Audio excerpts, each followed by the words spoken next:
Hello, I'm David Walsh. And I'm Jennifer Dochstader. We're from LPC, the market research company, who has been working with FINAT, if you don't know us already, on the FINAT Radar, the fifth edition of which has just come out. So our idea here is, along with reading the report, is for you to be able to see the top 5 things in just 3 minutes or less. So we need to jump straight in. Let's do it. Number 1, we're going to start off with converter sales. And before we jump into converter sales revenues year over year increases or contractions, I want to say that overall 2015 was a very good year for the European label marketplace. As far as Europe in general, the European markets were among the highest performing in the world. And in terms of the sale of new conventional presses, Flexo, web offset, new conventional press sales were up year over year 2015 compared to 2014, 30%. So I want to just start off with saying that overall 2015 was, for the majority of FINAT converter and supplier members, 2015 was a very good year. So let's start off with converter sales. Every year, well, for the past 3 years, we have asked FINAT converter members what their annual sales revenue performance has been in comparison to the previous year. So I'm going to take you now to a slide. We're going to put a slide up and you're going to see the results for year over year sales 2014 compared to 2015. Okay, here we go.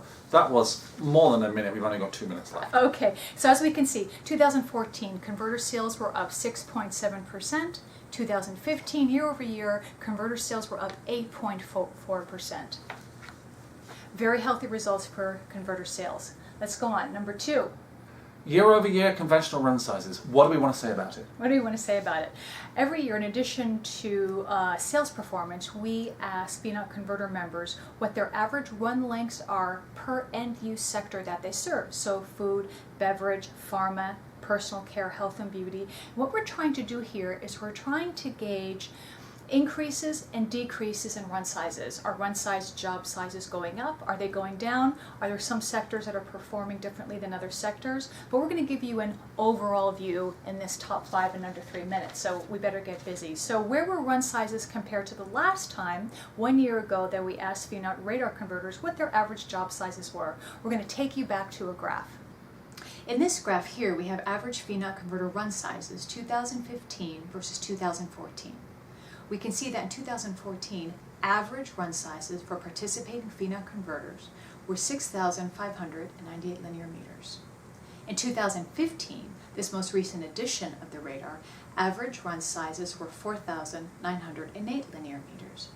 What this means to us is that run sizes, and we've known this for the past decade or so, run sizes are steadily decreasing. However, in the past year, they've decreased overall as much as 25%.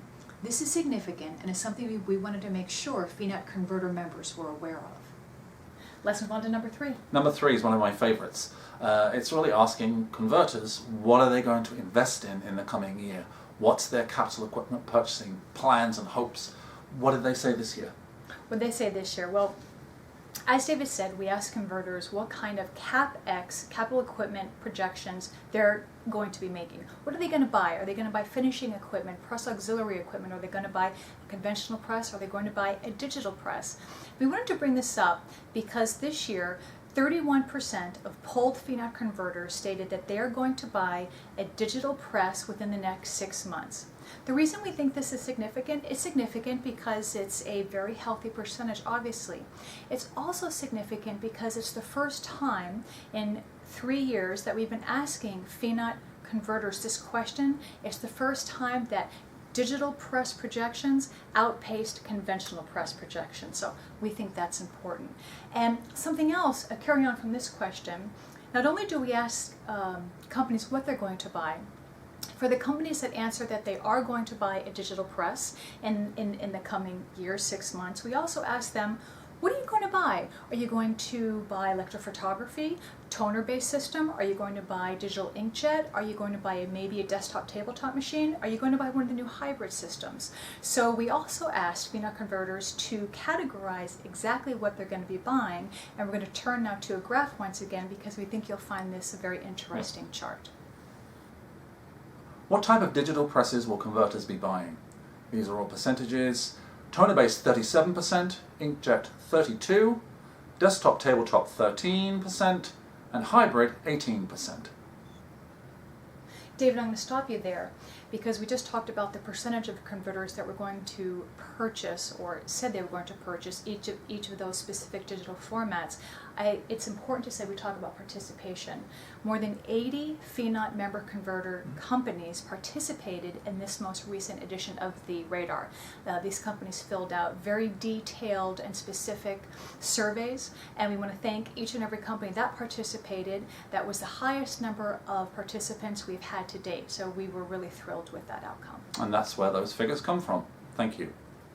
Okay, number 4, time's going by, let's get on with it. What other markets beyond self-adhesive are converters looking at, moving forward? What are they interested in? What are they saying?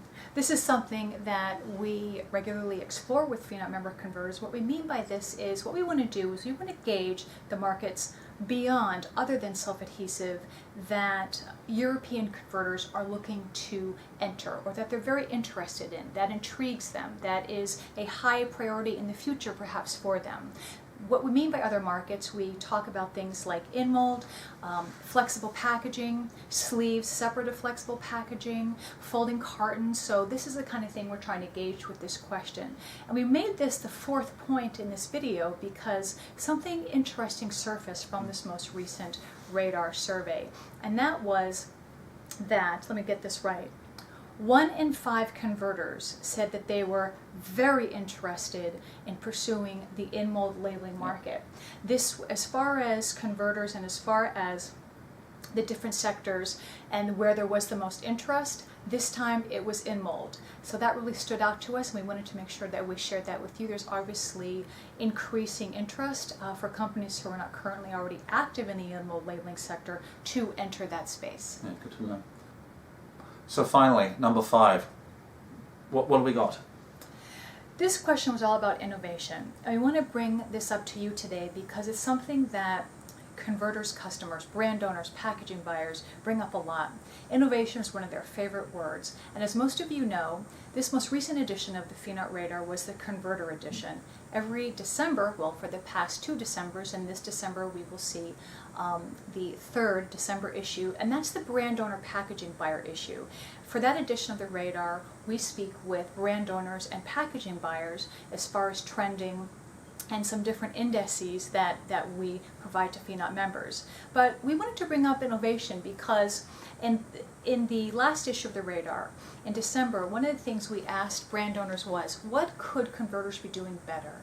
How could European converters be making your life easier, Mr. or Mrs. Brand owner? They had very strong opinions. Mr. or Mrs. Packaging Buyer. And more often than not, a word that came up again and again and again was innovation. They said things like, I want my label converters to be more innovative. I want my label converters to offer me more innovative ways for cost-saving measures. I want my label converters to offer me more innovative ways of educating me, of educating my sourcing, my procurement, my marketing people. So innovation is a huge word. So what we did in this edition of the Radar is we asked label converters. We wanted to hear from label converters what they perceived, what they thought were the most innovative ways they could serve their customers, the brand owner. So we're going to take you to a slide again, and this is a ranking 1 through 5 of top 5 ways label converters feel they can offer innovation to their customers. But to give it some tension, like on the television, we're going to do it in reverse order. So number 5 first, leading up to number 1. Okay. Okay, here we go. Let's go to the slide. Number 5. So, ranked list of most significant ways to deliver innovation from the converter's perspective. Number 5. Offering next-generation technology solutions like RFID, smart labels, and other security applications. Number 4. Offering internal artwork design services so that our customers don't require an outside source to create their artwork. Number 3. offering a wider variety of application options such as extended text, booklet labels, and shrink sleeves. Number 2, offering digital printing and more efficient run solutions. And number 1, offering cost-saving solutions such as thinner material constructions. Were you surprised by that? I wasn't surprised by the ranking in general. It's certainly not surprising that cost savings is number 1. I would have put digital printing in the top 3 for sure. What was interesting for me though, and what's obvious from this ranking, is that presenting cost saving solutions and digital print as perceived by converters is more important than things like RFID and smart labels. Yeah. So, and that was ranked last. So that was very interesting to me. Yeah. I think we're finished. We're finished. That was 1 through 5. Now what do we do? Thank you so much for watching. It's our pleasure to continue to bring you the FINAT Radar, and we hope you find this continues to be an informative resource for your companies. Thank you for watching. Thank you again, and if you have any questions, we're here to ask. So just fire away. Let us know either via through FINAT or directly to us via email. Thank you.